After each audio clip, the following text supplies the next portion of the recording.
I think the only outcome which might prevail over the possibility of the bankruptcy and default of the banking system of Cyprus is EC, IMF and Russia together providing a package, financial package for the country.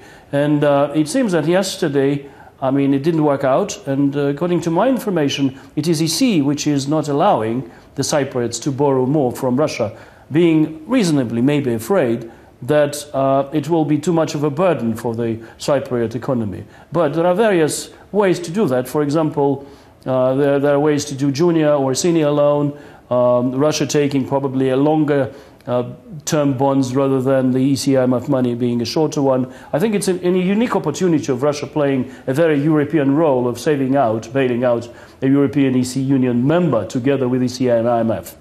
As I understand it, they're still considering for big depositors, those not protected by the deposit scheme, i.e. with over 100,000 euros in banks, they're still considering a possible tax on that, perhaps as high as 15 or 16%. What would your response be to that?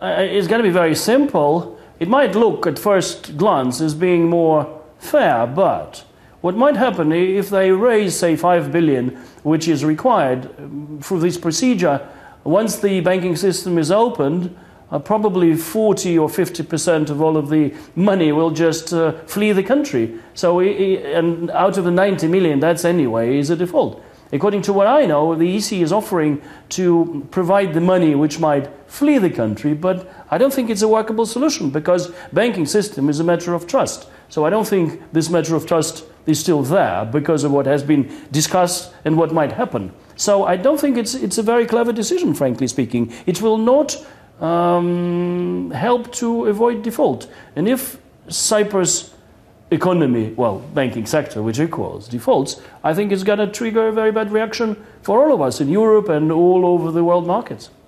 You yourself have done business with Cyprus. You sold a share of your Red Wings airline to a Cypriot company. What's the attraction of a big country like Russia, people there doing business with a very small island like Cyprus?